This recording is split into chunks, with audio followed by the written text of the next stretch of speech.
অলির গল্পের দুনিয়ায় আপনাদের স্বাগত। আজকে আপনারা শুনবেন হেমেন্দ্র কুমার রায়ের লেখা আয়নার ইতিহাস। বেনারসে বেড়াতে এসেছি। সঙ্গে আছেন মা, ভাই ও বোনেরা। অগস্ত্যকুণ্ডের সরু একটা গলির ভেতরে একখানা মাঝারি আকারের বাড়িতে আমাদের বাসা। বাড়িখানা তেতলা এবং সেকেলে। এই অঞ্চলের অধিকাংশ বাড়ির মতো নিচের তলার সঙ্গে সূর্যালোকের সম্পর্ক নেই কিছুমাত্র, তাই একতলার ঘরগুলো আমরা ব্যবহার করতুম না। আমাদের বেনারসে থাকার কথা মাস তিনেক। 2-4 দিন যেতে না যেতেই এখানকার জনা কয়েক লোকের সঙ্গে আলাপ হলো। তারা প্রায়ই আমার সঙ্গে দেখা করতে আসতেন, কাজেই একখানা বাইরের ঘর বা বৈঠকখানা দরকার হলো। একদিন সকালে নিচে নেমে দেখলুম নিজের কোনো ঘর কাজে লাগানো যায় কিনা। সদর দরজার পাশেই একখানা বড় ঘর পছন্দ হলো। যদিও এ ঘরে 4টে জানালা ছিল, তবুও ঘরের ভিতরে বিরাজ করছিল প্রায় সন্ধ্যার অন্ধকার। কিন্তু বেনারসের বাসিন্দাদের অন্ধকারের সম্বন্ধে বোধহয় কোনো অভিযোগ নেই। অতএব এই ঘরখানাকেই বৈঠকখানার উপযোগী করবার চেষ্টায় নিযুক্ত হলুম। ঘরের জানালাগুলো খুলে দিয়ে দেখলুম মাঝখানে রয়েছে একখানা চৌকি, আর পূর্ব দিকে দেওয়ালের গায়ে দাঁড় করানো রয়েছে প্রকাণ্ড একখানা ফ্রেমে বাঁধানো ছবি। নিশ্চয়ই বাড়িওয়ালারই সম্পত্তি, কিন্তু ছবিখানা পিছনে ফেরানো। আমি তাকে সামনে ফেরাতে গিয়ে দেখলুম না, এখানে তো ছবি নয়। দামি সোনালি ফ্রেমে বাঁধানো মস্ত বড় এক আয়না, লম্বায় 5 হাত, চওড়ায় 3 হাত। ফ্রেমের সোনালি রং নানা জায়গায় চটে গিয়েছে। তা দেখে বুঝলুম আয়নাখানার বয়স অল্প নয়। এরকম মূল্যবান আয়না এভাবে পরিত্যক্ত হয়েছে কেন? দাঁড়িয়ে দাঁড়িয়ে তাই ভাবছি। এমন সময় আমার শখের কুকুর ঝুমি সেখানে এসে হাজির হলো। আদর করে ডাকলুম, আয় রে ঝুমি আয়। ঝুমি ল্যাজ নেড়ে মনের আনন্দ জানালে, কিন্তু পর মুহূর্তে আয়নার দিকে তাকিয়ে তার কান দুটো হঠাৎ খাড়া হয়ে উঠল এবং ল্যাজটা কুঁকড়ে ঢুকে গেল একেবারে পেটের তলায়। ব্যাপার কি? ঝুমি কি আয়নার ভেতরে তার নিজের চেহারা দেখে ভয় পেয়েছে? আমি একটু অবাক হলুম, কারণ বরাবর লক্ষ্য করে দেখেছি কুকুর বিড়ালেরা আর শীতে নিজেদের চেহারা দেখে বিশেষ বিস্মিত হয় না, অনেক সময় গ্রাহ্যের মধ্যেই আনে না। ঝুমি তাড়াতাড়ি ঘর থেকে সরে পড়ল। তারপর এ ঘরে আসে ডাকলেও আসতো না। এমনকি ঘরের পাশ দিয়ে আনাগোনা করার সময়ও গড় গড় করে গর্জন করত।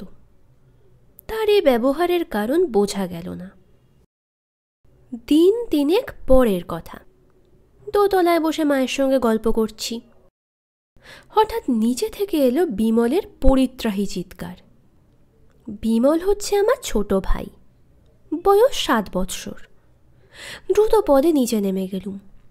চিৎকার আসছে বাইরের ঘর থেকে।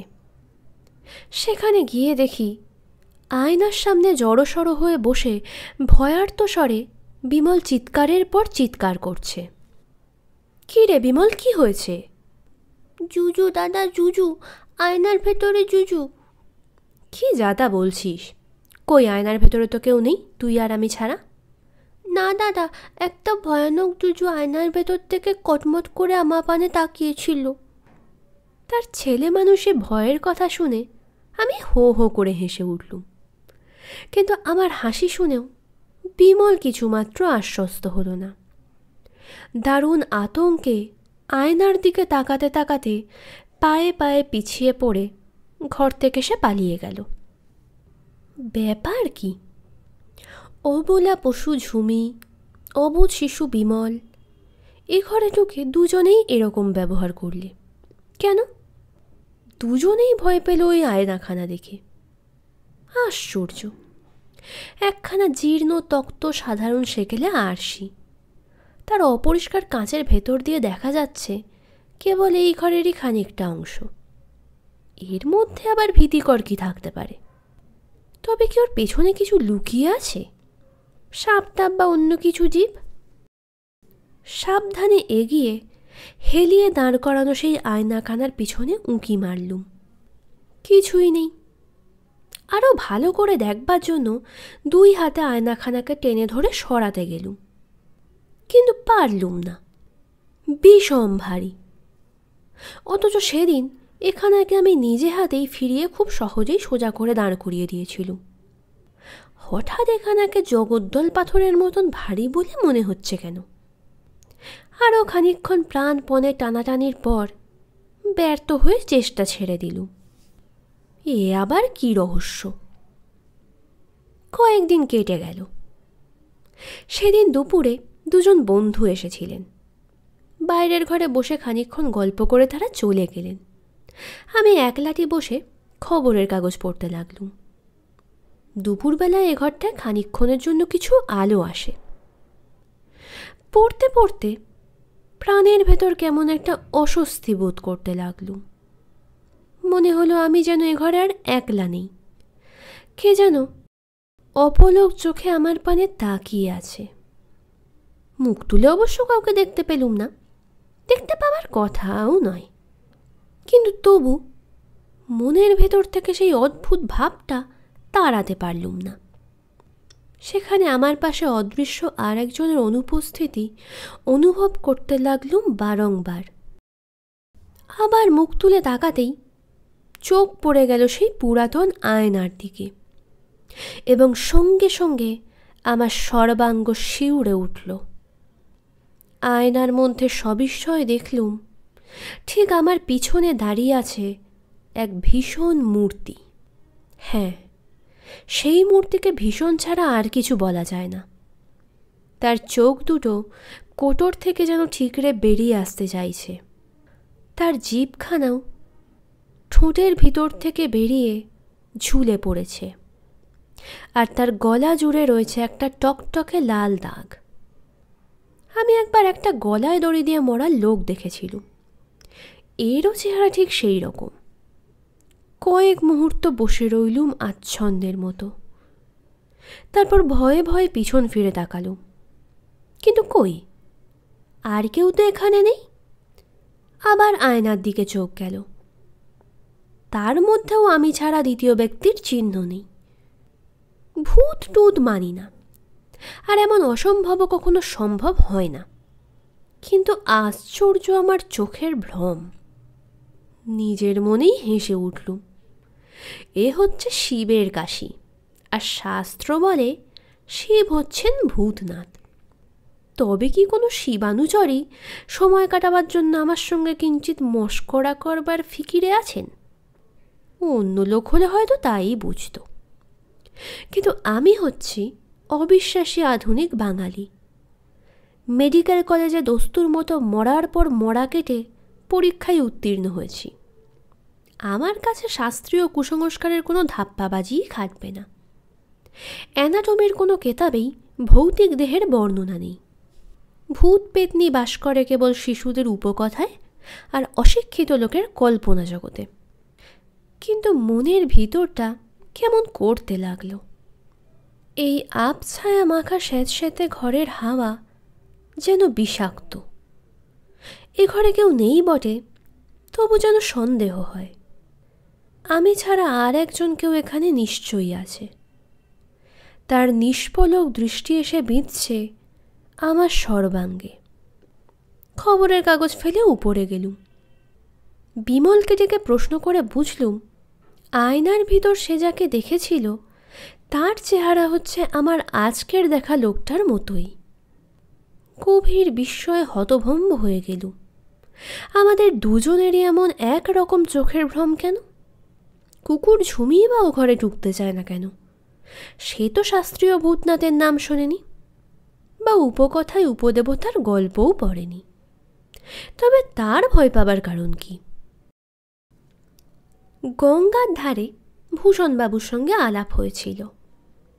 ভূষণবাবু হচ্ছেন এখানকার একজন সবজান্তা লোক। বেনারসের নতুন ও পুরনো সব খবর তার নখদর্পণে। আজ সকালে আমার বাসায় ছিল ভূষণবাবুর চায়ের নিমন্ত্রণ। যথাসময়ে তিনি এলেন, কিন্তু বৈঠকখানায় ঢুকে আয়নাখানা দেখেই চমকে উঠলেন। তারপর ধীরে ধীরে বললেন, শিবপ্রসাদ বাবুর আয়নাখানা এখনো এ বাড়িতেই আছে? আমি জিজ্ঞাসা করলুম, শিবপ্রসাদ বাবুকে? কাশীর একজন মহাজন, আগে এ বাড়িখানা তাঁরই ছিল। তিনি এখন কোথায়? 10 বছর হলো মারা গিয়েছেন। তার স্বাভাবিক মৃত্যু হয়নি। কীরকম? রাগের মাথায় এক চাকরকে তিনি এমন প্রহার করেন যে বেচারা মারা পড়ে। শিবপ্রসাদ বাবুর নামে ওয়ারেন্ট বেরোয়, কিন্তু পুলিশ তাকে গ্রেফতার করতে এসে দেখে এই ঘরের কড়িকাঠে তার মৃতদেহ ঝুলছে। তিনি গলায় দড়ি দিয়েছিলেন। আমার বুক কেঁপে উঠল। আয়নায় দেখা সেই মূর্তিটাকে আবার মনে পড়ল। সেই ঠিকরে পড়া চোখ, সেই বেরিয়ে পড়া লকলকে জিভ, সেই গলা বেড়ে টকটকে লাল দাগ। রুদ্ধশ্বাসে বললুম, তারপর? তারপরে বাড়িখানা বিক্রি হয়ে যায়। নতুন মালিক এখানে এসে কিন্তু বেশি দিন বাস করতে পারেনি। কেন? ওই আয়নাখানার ভয়ে। তার মানে? আয়নাখানার ভারী দুর্নাম আছে। নানান লোকে নানান কথা বলে। সেসব আজগুবি কথা আমি বিশ্বাস করি না, আপনাকে বলতেও চাই না। আয়নার যদি এমন দুর্নাম, তবে ওখানে ভেঙে ফেললেই তো সব লেটা চুকে যায়। নতুন মালিককে সে পরামর্শও কেউ কেউ দিয়েছিল, কিন্তু তার সাহসে কুলোয়নি। যে অভিশাপ আয়নার ভেতরে বন্ধ আছে, ওখানাকে ভেঙে তাকে বাইরে আনতে তিনি ভরসা পাননি। তাহলে আপনি বলতে চান এটা হচ্ছে ভুতুড়ে আয়না? আমি বলি না, লোকে বলে। এক লাফে আমি দাঁড়িয়ে উঠলুম। ঘরের কোণে ছিল একটা জানালা ভাঙা লোহার গরাদ। টপ করে সেটা তুলে নিয়ে আয়নার উপরে করলুম সজোরে এক আঘাত। প্রকাণ্ড কাঁচের ওপর অংশ ঝনঝন করে ভেঙে পড়ল। আবার গরাদ তুললুম এবং পর মুহূর্তেই দেখলুম আয়নার নিচের অংশে ফুটে উঠেছে আগুন ভরা দুটো চোখ। কি ক্রুদ্ধ, কি হিংস্র সেই দৃষ্টি! মুখ নেই, দেহ নেই, খালি দুটো জ্বলন্ত ক্ষুধিত চোখ। এও কি আমার চোখের ভ্রম? আবার আঘাত করলুম। কাঁচের বাকি অংশ ভেঙে গুঁড়ো গুঁড়ো হয়ে গেল। ভূষণবাবু কিছু দেখেছিলেন কিনা জানি না, কিন্তু তিনি কাঁপতে কাঁপতে চৌকির ওপরে ধপাস করে বসে পড়লেন। গল্পটি ভালো লেগে থাকলে ভিডিওটিতে একটি লাইক করতে ভুলবেন না এবং বাংলা সাহিত্যের আরও গল্প শোনার জন্য চ্যানেলটি সাবস্ক্রাইব করে দেবেন।